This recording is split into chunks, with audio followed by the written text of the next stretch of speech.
This is Hank for Free Podcast Tools with 2 likes, 2 dislikes, and 3 ideas that I want to share for the RODECaster Duo. Topping my list of likes would have to be the format. The size is just perfect. It's exactly what I was after when it comes to the truncated size of the unit. Plus, giving me a vase amount and letting me get it up and off the desk. There's just no reason to go back to units that don't have a vase amount on them. And I just can't see myself going back to something like the Mackie Creator or the RODECaster Pro 2.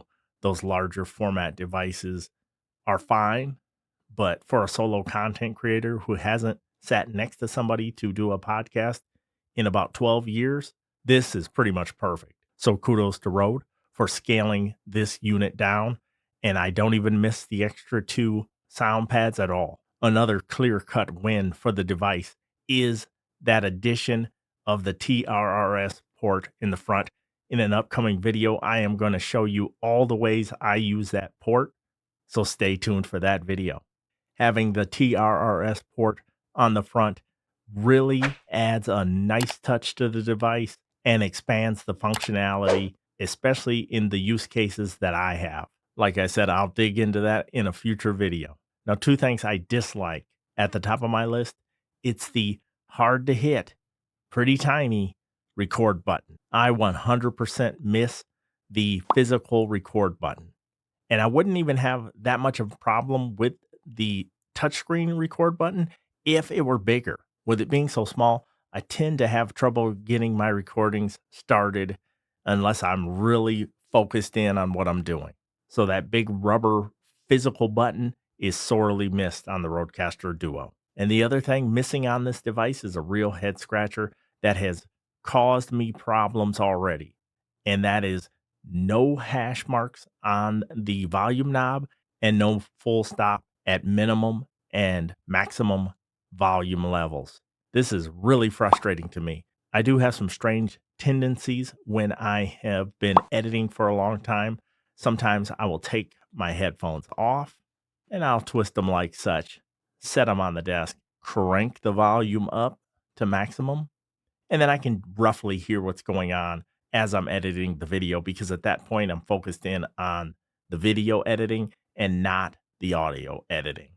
And then unwittingly, I'll put the cans on my head and literally damage my hearing. Obviously, mistakes like that are user error, but not having those visual cues really hurt me on this device.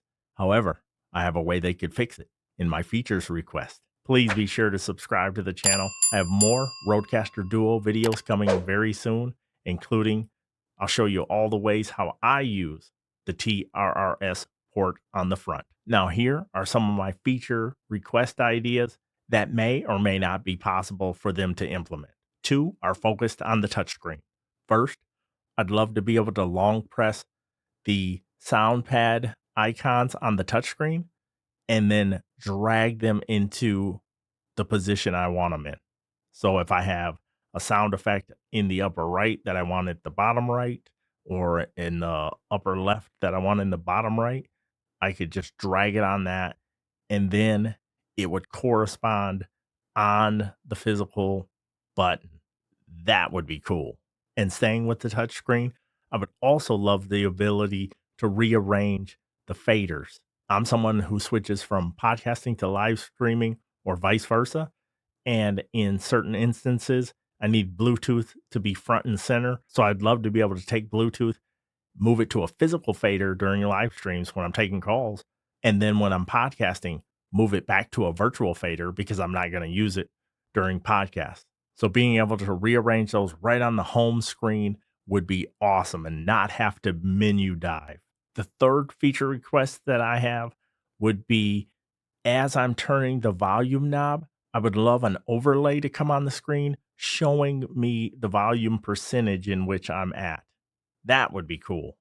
It could function much like when you're changing banks on the sound pads, when you hit that physical change bank button, and on the screen, it'll show number 1, number 2, number 3, number 4, so on and so forth. So if the volume percentage just came onto the screen temporarily, I think that would be a huge win. Wouldn't fix all my issues around the volume, but I would love to have that indication of where I'm at. Based on my positioning in relation to the RODECaster Duo on its base amount, once I go past 11 o'clock, I can no longer see the fill in of the lighting, not until it's at maximum gain and has come back around to the bottom. So the fill in lighting is sort of useless for my use case. However, I'd really like to know, what are some of your favorite things about the Duo, least favorite things about the Duo, and feature requests you'd like to see Rode implement? Chime in the comments down below. And as always, thank you.